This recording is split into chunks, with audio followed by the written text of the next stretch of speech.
नमस्कार दोस्तों, मैं कुंदन कुमार आपका स्वागत करता हूं आपके अपने चैनल एसएससी दिव्य पर। कैसे हैं? आशा करते हैं अच्छे होंगे, स्वस्थ होंगे और अपने एग्जाम की तैयारी में लगे हुए होंगे। आपके एग्जाम से संदर्भित रीजनिंग के आज हम पार्ट 54 लेके आए हैं, जिसमें टॉप 10 अति महत्वपूर्ण प्रश्न आपके लिए उपलब्ध करवाने वाले हैं। इसका आप अधिक से अधिक प्रैक्टिस जरूर कीजिएगा। वीडियो अच्छा लगे तो लाइक और कमेंट साथ साथ कर दीजिए।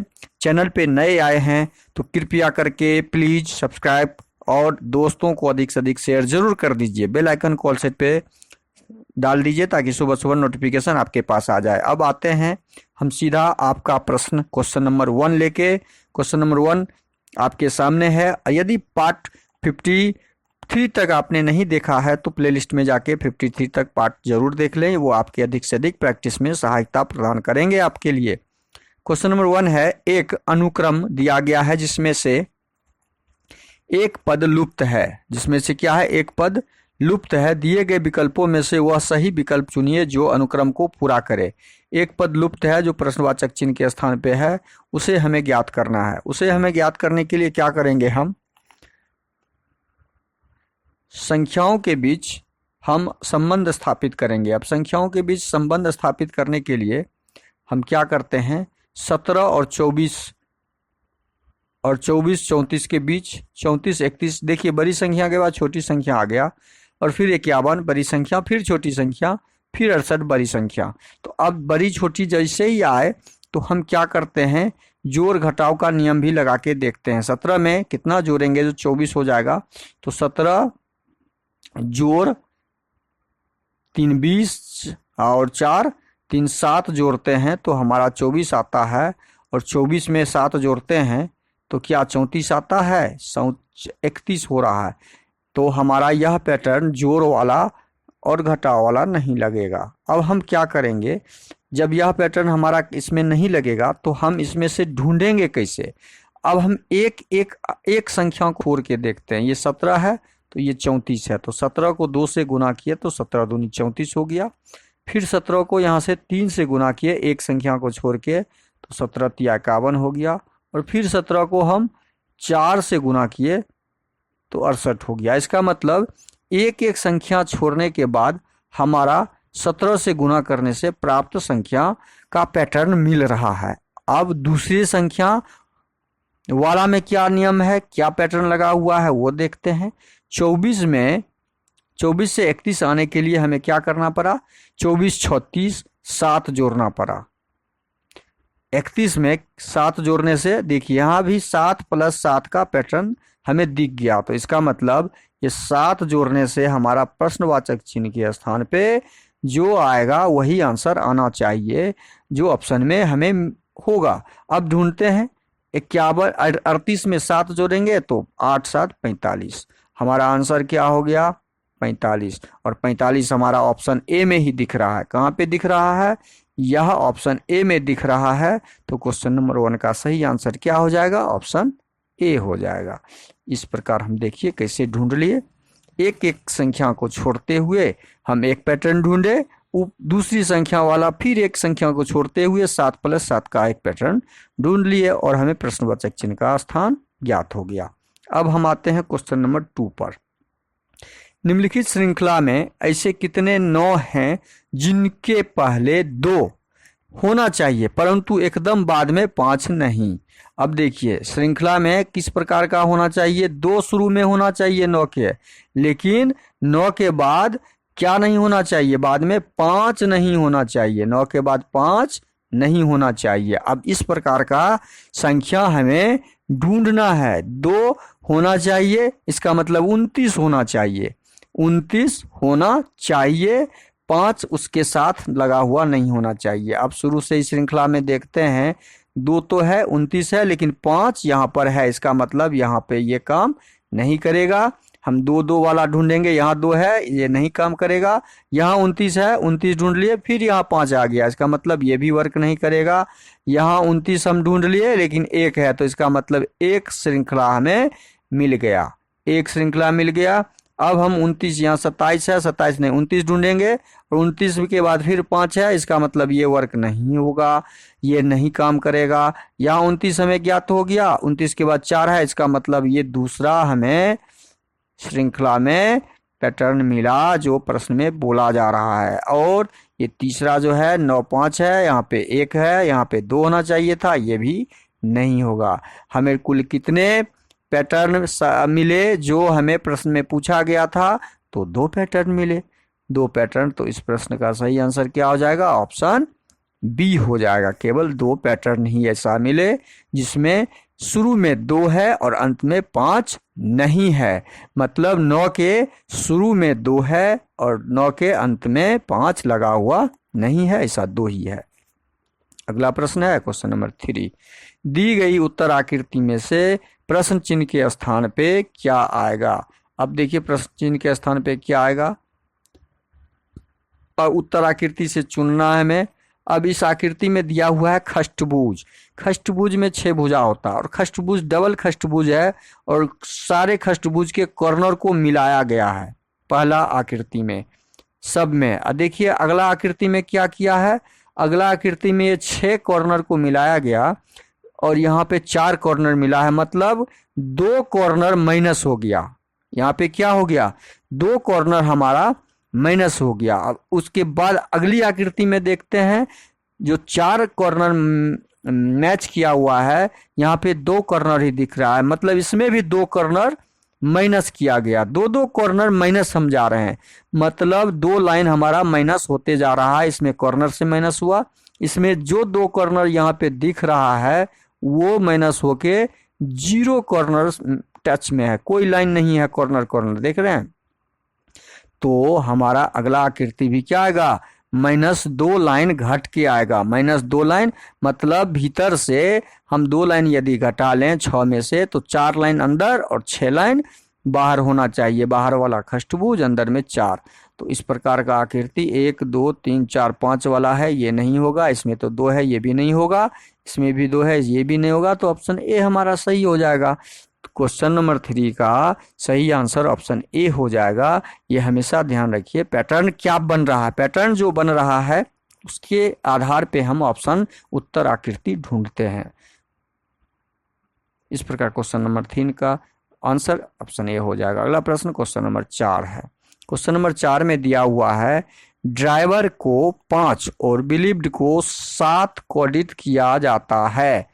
देखिए ड्राइवर को 5, ड्राइवर में कितने अक्षर हैं? 1 2 3 4 5 6। जब 1 अंक वाला कोई भी संख्या आए कोडिंग में, कोडिंग डिकोडिंग में, तो हमें उसके अक्षरों की संख्या को गिनते हैं। 3 2 5 1 6, मतलब ड्राइवर में कुल 6 संख्या और 6 में से हम जब 1 घटाएंगे तो हमारा इसका कोड आ गया, कोड आ गया।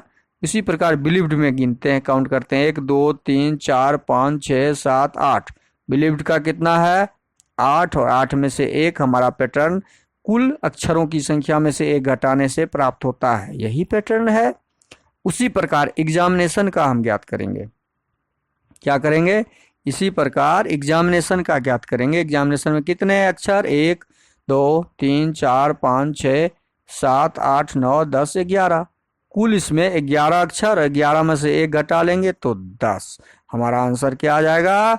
एग्जामिनेशन का कोड 10, जो ऑप्शन बी में दिया हुआ है। तो ऑप्शन बी, क्वेश्चन नंबर 4 का सही आंसर क्या हो जाएगा? ऑप्शन बी हो जाएगा। अगला प्रश्न है क्वेश्चन नंबर 5। क्वेश्चन नंबर 5 है प्रतीकों के उपयुक्त सेट का चयन करें। अब देखिए मैं गणितीय संक्रियाएं यहाँ पे दिए गए हैं, कौन सा ऑप्शन सटीक होगा इसमें, उस चयन को, उस सटीक ऑप्शन को चुनते हुए हमें 195 लाना है। जब इस प्रकार के प्रश्न आपके आए तो उसमें हमेशा पहले जिस संक्रिया को किया जाता है तो पहले भाग, उसके बाद गुना, उसके बाद जोड़, उसके बाद घटाव। तो ये ध्यान रखिए। तो हम भाग का चिन्ह ऑप्शन ए में दिया हुआ है लास्ट में, तो हम लास्ट में भाग का चिन्ह लगा के देखते हैं। 13 में 7 से भाग लगाएंगे तो भाग लगेगा। जब भाग ही नहीं लगेगा तो हम भाग लगा के आगे आगे संक्रिया करके ही क्या देखेंगे? इसका मतलब ऑप्शन ए हमारा इस ऑप्शन में फिट नहीं बैठ रहा है। अब हम ऑप्शन बी को लगा के देखेंगे। ऑप्शन बी में भाग का चिन्ह कहाँ पे है? सेकेंड नंबर पे। भाग का चिन्ह कहाँ पर है? सेकेंड नंबर पे। तो भाग का चिन्ह सेकेंड नंबर पे डाल के देखेंगे। 13 में 9 से भाग लगाएंगे तो क्या 13 में 9 से भाग लगेगा? नहीं, 9 में 13 से भाग लगाना है, 9 में 13 से भाग लगेगा, ये ऑप्शन तो और नहीं लगेगा। अब जब ये ए बी नहीं लगा तो सी तो अंत में ही था, सी में अंत में ही भाग में है, तो अंत में लगा के पहले ही ए में चेक कर चुके हैं, सी तो संभव ही नहीं है, बचा डी। डी हमारा ऑप्शन एक ही बचा। आंसर सीधा एग्जाम में लगाइए, 4 में से कोई 3 ऑप्शन आपका कट हो गया तो अगल वही चौथा आपका सही हो जाएगा। हम ऑप्शन डी आंसर लगा दिए, लेकिन कैसे हुआ उसको सॉल्व करेंगे। 21 गुना, उसके बाद गुना का चिन्ह है, देखिए यहाँ पे गुना डाले, 9 के बाद हमारा जोड़ का चिन्ह है, जोड़ डालेंगे, उसके बाद 13 और घटाव 7, देखिए 195 हो रहा है। 21 नवा 9 दूनी 18, 189, 189 जोड़ 13 और घटे 7, 189 में 13 यदि जोड़ते हैं तो 9 3 12, 8 1 9, 1 10, 1 1 2, 202 में से 7 घटाएंगे तो 195 हो जाएगा हमारा आंसर। ये देखिए मैच कर गया, इसका मतलब हमारा ऑप्शन डी जो हम टिक लगाए थे वो सही लगाए थे। हमने इसे विस्तारित इसलिए किया कि आपका बेस समझ में आए कि इसमें बेसिक लगा हुआ क्या है। अब हम आते हैं क्वेश्चन नंबर 6 पर। क्वेश्चन नंबर 6 में है, लड़कियों की पंक्ति में नीता अगर आगे से 25वां और पीछे से 15वां है, जब एक ही व्यक्ति आगे और पीछे से संख्या दिया हुआ हो स्थान उसका, तो कुल लड़कियों की संख्या निकालना हो तो कुल लड़की की संख्या बराबर होता है, कुल बराबर कुल लड़कियों की संख्या बराबर आगे से आगे जोड़ पीछे। यहाँ पे चूंकि आगे जोड़ आगे पीछे दिया हुआ है तो हम आगे जोड़ पीछे लिखेंगे, और घटे 1, आगे से 25वां स्थान, पीछे से 15वां स्थान, घटाओ 1 कर देंगे तो 25 5 30, 10 40 में से 1 हमारा घट जाएगा 39। कुल विद्यार्थी की संख्या हमारा, कुल लड़कियों की संख्या कितना हो जाएगा 39, जो ऑप्शन कहाँ पे दिया हुआ है 1 में। तो क्वेश्चन नंबर 1 का सही आंसर, क्वेश्चन नंबर 6 का सही आंसर क्या हो जाएगा, ऑप्शन ए हो जाएगा। अब हम आते हैं क्वेश्चन नंबर 7 पर। 7 में दिया है, नीचे दिए गए प्रत्येक प्रश्न में से उस आकृति को चुनना है जो अन्य तीनों से भिन्न है। देखिए भिन्न वाला है ये, तो हम ए देखते हैं, एफ देखते हैं, जेड देखते हैं, ई में भिन्न क्या है। भिन्न तो दिख गया हमारा ऑप्शन डी ही होगा, लेकिन क्यों डी होगा वो समझना जरूरी है। ए में कुल 3 लाइन है, एफ में भी 1 2 3 लाइन है, जेड में भी 1 2 3 लाइन है, लेकिन ई में 1 2 3 4 लाइन है। तो यही लाइनों की संख्या से हमने ज्ञात किया, रेखाओं की संख्या से हमने ज्ञात किया कि ई इस चारों ऑप्शन में भिन्न है जो ऑप्शन डी में दिया हुआ है। तो अब हम आएंगे अगले प्रश्न, क्वेश्चन नंबर 8 पे। उस शब्द को चुने जो विजातीय हो। देखिए विजातीय वाला हमें बार बार ढूंढना होता है, इसलिए विजातीय वाला प्रश्न आपका एग्जाम में 1 से 2 रहेगा ही। अब इसको कैसे शब्दों को विजातीय ढूंढेंगे, ये भेड़िया है, ये हिरन है, जंगली भैंसा है, ये हाथी, ये सब जंगली जानवर है। लेकिन जंगली जानवर में क्या है, हिरन शाकाहारी है, हिरन क्या है शाकाहारी है, जंगली भैंसा भी शाकाहारी है, हाथी भी शाकाहारी होता है, लेकिन भेड़िया भिन्न होगा। क्यों? क्योंकि यह मांसाहारी है, मांस खाने वाला जानवर है, यह भिन्न होगा। क्वेश्चन नंबर 8 का सही आंसर हमारा क्या हो जाएगा, ऑप्शन ए। अगला प्रश्न है क्वेश्चन नंबर 9।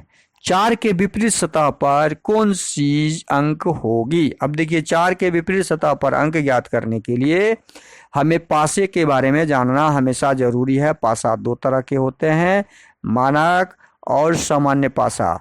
मानक पासा में जान पहचानने और सामान्य पासा पहचानने के बहुत आसान नियम। आगे पीछे जोड़ने से, आगे और पीछे को जोड़ते हैं तो वो हमेशा 7 प्राप्त होता है। लेकिन सामान्य पासा में क्या होता है कि आमने सामने जो सामने दिखने वाले जितने भी हैं, आमने सामने जो दिखते हैं, 3 1 4 और 6 1 7, इस दोनों को जोड़ने से 7। इसका मतलब यह पासा कैसा है, यह पासा सामान्य पासा है। सामने वाले फलक यदि हमारे योगफल 7 हो जाए, सामने वाले कोई दो फलक का योग, तो वो दी गई जितने भी पासे की सीरीज हैं वो सारे सामान्य पासे कहलाते हैं। जब यह सामान्य पासा होता है तो हमें इसमें क्या करना होता है, पासा 1 इसको डाल देंगे और पासा 2 लिख देंगे, कॉमन संख्या ढूंढना होता है। पासा 1 और पासा 2 में कॉमन संख्या, अब पासा 1 पासा 2 हम यहाँ डाल दिए, 1 और 2 का कॉमन ढूंढिए। 1 और 2 का जब कॉमन ढूंढेंगे तो 1 में कॉमन कौन सा है, और 1 और 2 में कॉमन कौन कौन है, देखिए 4 है, नहीं 3 है, यहाँ 3 है तो यहाँ भी 3 है, यहाँ 6 है तो यहाँ भी 6 है, बस 3 और 6 कॉमन मिल गया, 3 6 कॉमन मिल गया। हमें आंसर क्या ढूंढना था, 4 के विपरीत। 4 के विपरीत ढूंढने के लिए हमें 4 के विपरीत क्या मिल रहा है, पासा 1 और पासा 2 में 1 मिल रहा है, सीधा आंसर हो जाएगा 4 के विपरीत 1। हमारा आंसर क्या आ गया, 4 के विपरीत 1, जो कहाँ पे दिया हुआ है, ऑप्शन सी में दिया हुआ है। कहाँ दिया हुआ है, ऑप्शन सी में दिया हुआ है। अब आते हैं क्वेश्चन नंबर, इसको फिर से समझना है, एक बार और समझ लेते हैं, एक बार और समझ लीजिए। जब सामान्य पासा हो तो सामान्य पासा में हम क्या कर ढूंढते हैं, कॉमन संख्या। कॉमन संख्या क्या क्या था, यहाँ पे पासा 1 में 3 था तो हमने 3 डाल दिया। पासा 2 में, पासा 1 और 2 में 3 था और 6 था, देखिए 6 यहाँ भी है और 6 यहाँ भी है, 6 फलक दोनों में, ये दोनों कॉमन था तो कॉमन के पीछे कॉमन हमने डाल दिया, बचा हमारा 4 और यहाँ पे क्या बचा, 1। तो 4 के पीछे या 4 के विपरीत हमारा क्या आ जाएगा, 1 आ जाएगा। यही तो आंसर होता है, यही तो आंसर ढूंढना था हमें, तो जो ऑप्शन सी में दिया हुआ है। अगला प्रश्न है क्वेश्चन नंबर 10। नीचे दिए गए प्रत्येक प्रश्न में से उस आकृति को चुनना है जो अन्य तीनों से भिन्न है। अब देखिए अन्य तीनों से भिन्न है तो सामने में दिख रहा है हमें क्या भिन्न है, ये तो ऑप्शन बी सही हो जाएगा। अब क्यों सही होगा, ये कैसे ज्ञात करेंगे, ये आपको समझना जरूरी है, एग्जाम में आपको टिक लगा के आगे बढ़ जाना है। ये समझना इसलिए जरूरी है कि वहाँ पे यदि आप तर्क वितर्क की लॉजिक नहीं डाल पाए, गलत टिक लग गया तो 1 नंबर कट माइनस हो जाएगा।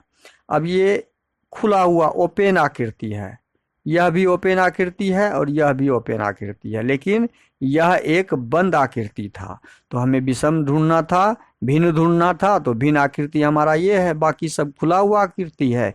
और ऑप्शन बी में जो आकृति दिया हुआ है एक बंद आकृति है, यह इस तीनों ऑप्शन में से भिन्न ऑप्शन था, इसलिए हमने इसको ढूंढ लिया और ऑप्शन बी में टिक लगा दिया।